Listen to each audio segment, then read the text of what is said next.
All four of the Gospels have the Easter story, of course, and each brings out a unique aspect. We were blessed at sunrise service. Sheila read three of those parts of three of the different ones. I'm reading today from John, the 20th chapter, John's story of the empty tomb. Hear these words. Early on the first day of the week, while it was still dark, Mary Magdalene went to the tomb and saw that the stone had been removed from the entrance. So she came running to Simon Peter and the other disciple, the one Jesus loved, and said, "They have taken the Lord out of the tomb, and we don't know where they've put him." So Peter and the other disciple started for the tomb. Both were running, but the other disciple outran Peter and reached the tomb first. You understand who that other disciple is, don't you? John. He's bragging, right? Look, I'm younger. I can outrun Peter. Bless his heart. So he, that is John, bent over and looked in at the strips of linen lying there, but did not go in. Then Simon Peter, who was behind him, arrived and went into the tomb. He saw the strips of linen lying there, as well as the burial cloth that had been around Jesus' head. The cloth was folded up by itself, separate from the linen. Finally, the other disciple, who had reached the tomb first, also went inside. He saw and believed, yet they still did not understand from Scripture that Jesus had to rise from the dead. Then the disciples went back to their homes, but Mary stood outside the tomb crying. As she wept, she bent over to look into the tomb and saw two angels in white seated where Jesus' body had been, one at the head and the other at the foot. They asked her, "Woman, why are you crying?" "They have taken my Lord away," she said, "and I don't know where they have put him." At this, she turned around and saw Jesus standing there, but she did not realize that it was Jesus. "Woman," he said, "why are you crying? Who is it you are looking for?" Thinking he was the gardener, she said, "Sir, if you have carried him away, tell me where you may have put him, and I will go get him." Jesus said to her, "Mary." She turned toward him and cried out in Aramaic, "Rabboni," which means teacher. Jesus said, "Do not hold on to me, for I have not yet returned to the Father, but go instead to my brothers and tell them I am returning to my Father and your Father, to my God and your God." Mary Magdalene went to the disciples with the news, "I have seen the Lord." And she told them that he had said these things to her. May God continually remind us of the truth of this resurrection day. Well, some of you are bigger movie fans than I am, but you may not know that the movie Tomb Raider actually began as a video game.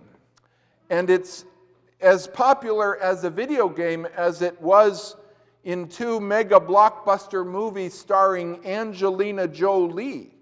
I can't say that I've seen any of the Tomb Raider films, including the third one, which just opened last month with a different actress, a Swedish actress, in the starring role. Anybody a Tomb Raider fan here? Okay, there's a few. Well, if you want to, you can go see it, but it actually opened, this new one, opposite the new Christian film, I Can Only Imagine.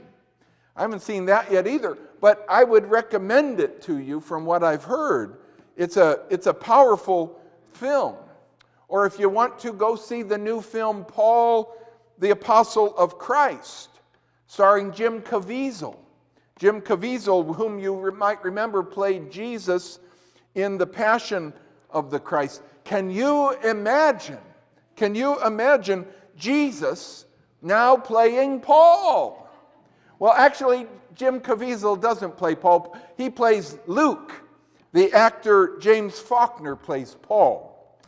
But, if you want to see Tomb Raider, if you're a action-adventure kind of person, then by all means, go see it.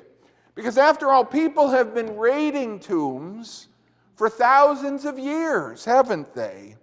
Even Easter begins at a tomb, early on the first day of the week, while it was still dark. Mary Magdalene went to the tomb. Though, obviously, it would be a stretch to call Mary a tomb raider. We would never think to do that. But the question remains, which tomb did she go to?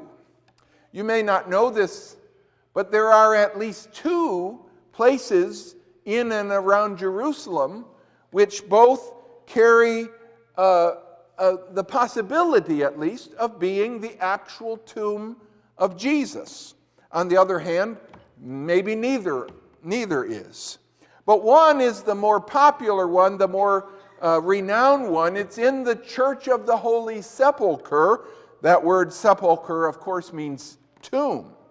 And for 1,700 years, Christians have venerated that spot, which they believe to be the actual tomb of Jesus. And this enormous church, it's a gigantous church, built actually in the 300s AD. It's amazing how big they made it, because not only does it enclose the tomb, or what they believe to be the tomb, but it also encloses the actual Mount Calvary itself, what the Bible calls also Golgotha, the place of the skull. And within this giant church also are the last 5 stations of the cross. If you have Catholic friends, you know the stations of the cross. Well, the final 5 of them are within this enormous this church, including all kinds of chapels and altars and other holy places. It can seat, or maybe not seat, but at least enclose 8,000 people, this Church of the Holy Sepulchre. So it's one of the places. It's one of the places that may be Jesus' actual tomb, and therefore the site of his resurrection as well.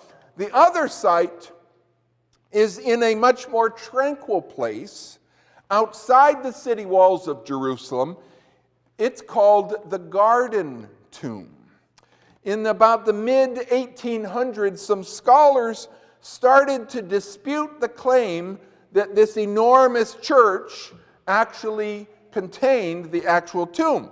For one reason, because this church is within the walls of Jerusalem, and Hebrews 13 and verse 12 says that Jesus was crucified outside the walls, outside the gates on Mount Calvary. And that word, Mount Calvary, now I never have really puzzled about it much.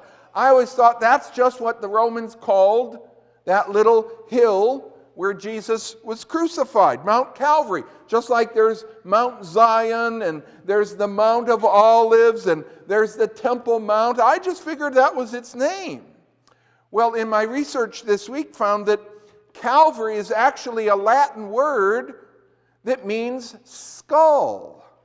Just like the word Golgotha, which is an Aramaic word, it means skull. Or the Greek word cranium, from which our word cranium comes, which means skull, right? The place of the skull, which John describes in chapter 19 and verse 17. Whether it looked like a skull, some say it looked like a skull looking at it. I wonder if it was called that only because of all the skulls that were littered around it, because this was the main place where they crucified people, and thousands of people were crucified by the time of Jesus' crucifixion. Regardless, these scholars, primarily Protestant scholars, the Church of the Holy Sepulchre is really a Catholic Orthodox kind of place. And so these scholars thought that this outside the wall tomb, the garden tomb, was the actual place. Though most scholars continue to believe that Holy Sepulchre is the place, primarily because in Jesus' day it was outside the walls. These walls have been built and rebuilt and moved around all over the place for centuries. Now, if I had my choice, I think I would choose that garden tomb. You know, think about it. The tranquilness of it. John describes it as a garden setting. Mary thinks that this man that greets her is the gardener, right? And so it would be a beautiful place, and maybe one day I'll get there. I haven't yet. But I'd still want to see this gigundous church, the Holy Sepulchre, and all of the history that is contained within it. And yet, of course, plundering the place of a person's final repose, that's a big no-no, isn't it? So it's a bad day. It's a bad day for tomb raiders. Anytime you read it in the paper now and then about people getting in trouble for digging up old graves or raiding ancient tombs and stealing things. You know, all those tombs in Egypt have been raided over the days. And so it's a bad day for tomb raiders, and so it should be. And Easter is a bad day for tomb raiders as well. Because think about it. Nothing roils a tomb raider more than an empty tomb. If we were raiding Jesus' tomb, we would hope to find some treasure there, wouldn't we?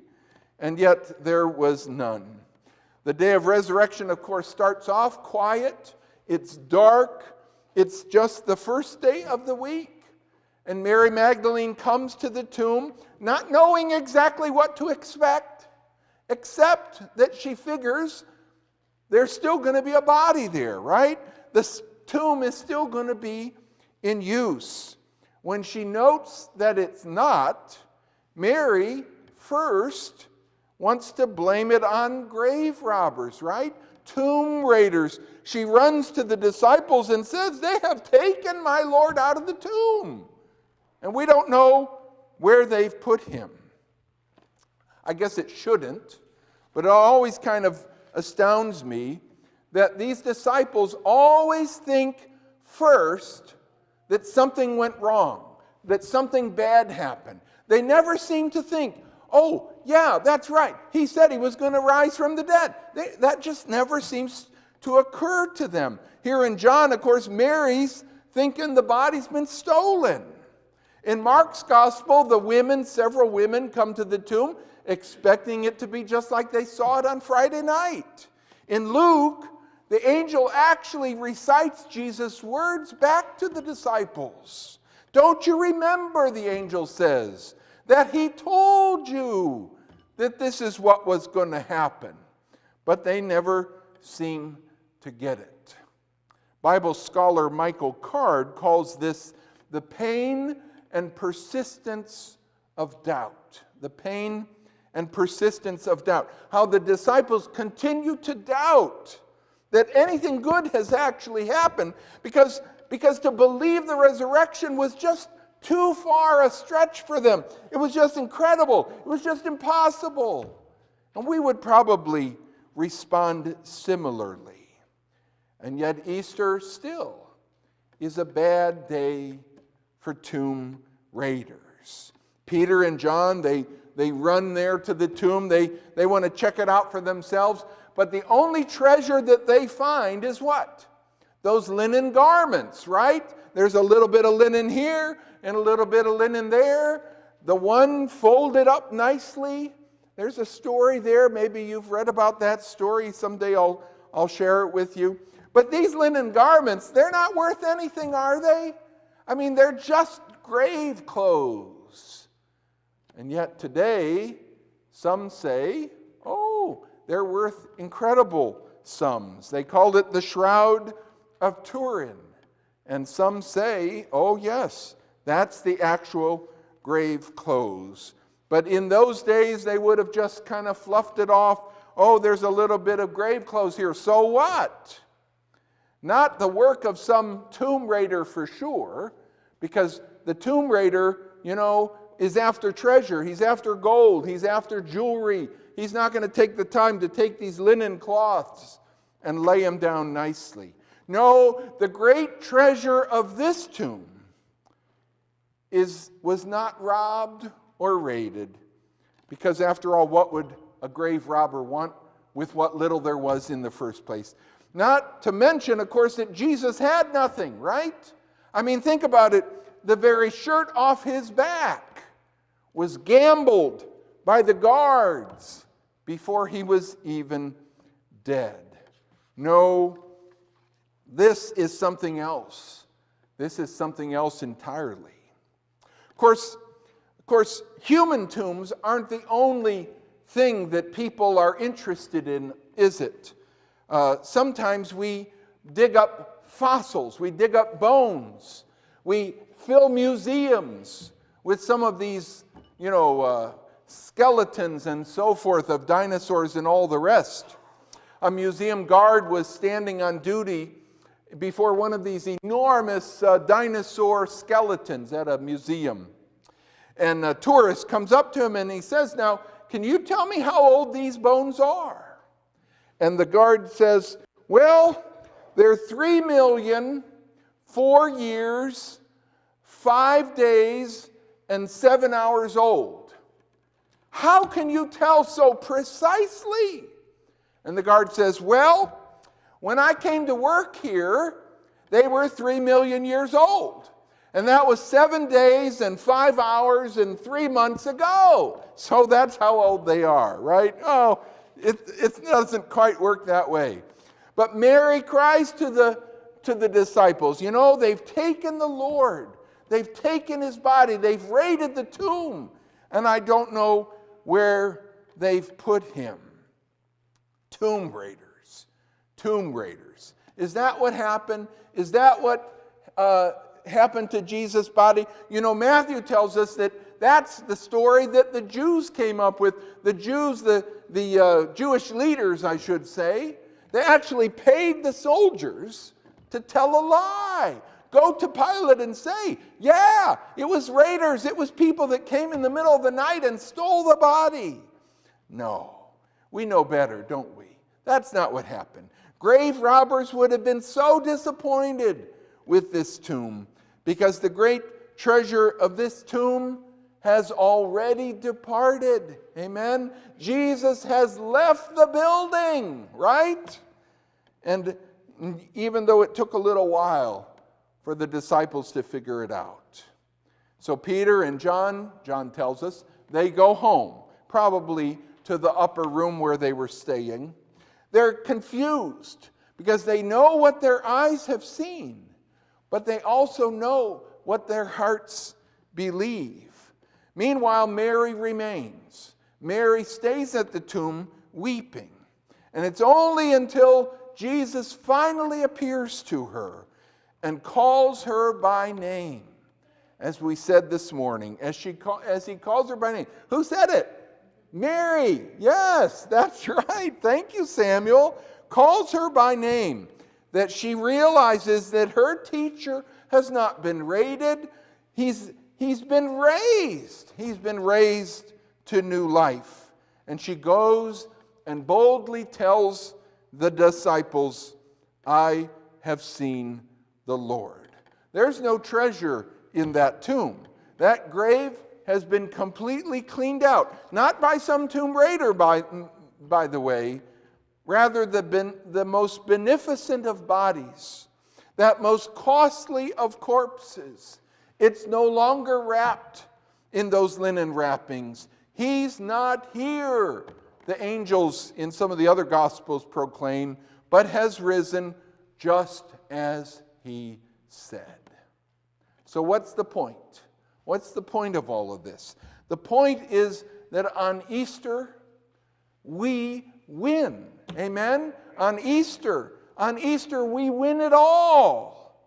We are all the richer precisely because the tomb is empty, precisely because the treasure that it once contained is gone.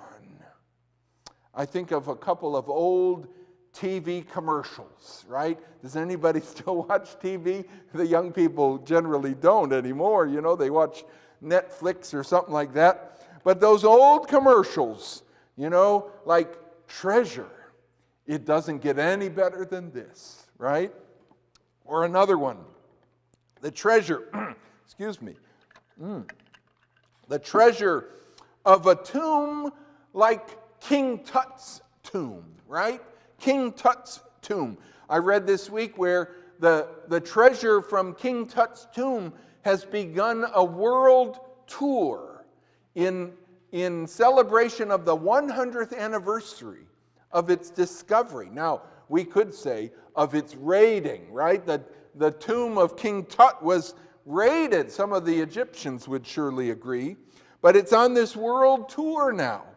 And that treasure, you've got to think, is worth millions and millions and millions of dollars. All that gold, all those, you know, implements that the Egyptians would have buried with their kings, and certainly with King Tut. Really, any of the pharaohs of Egypt, and you know, the Valley of the Kings, all these tombs of the kings, the pyramids, you know, those were tombs as well. Though once they were investigated, all the treasure had already been taken from them. But the tombs of the pharaohs containing treasure worth millions of dollars, but the treasure of the tomb of Jesus is priceless, right? It's priceless precisely because there is none, right? Precisely because it's empty. So what is a bad day for supposed tomb raiders? Yes, very good. Where would I be without my sidekick here? A bad day for tomb raiders is a very good day for all of us and for all the rest of the world as well. So long as, like Peter and John, and most of all Mary, so long as we only believe. We only believe. Christ is risen, dear friends. He is indeed, for sure.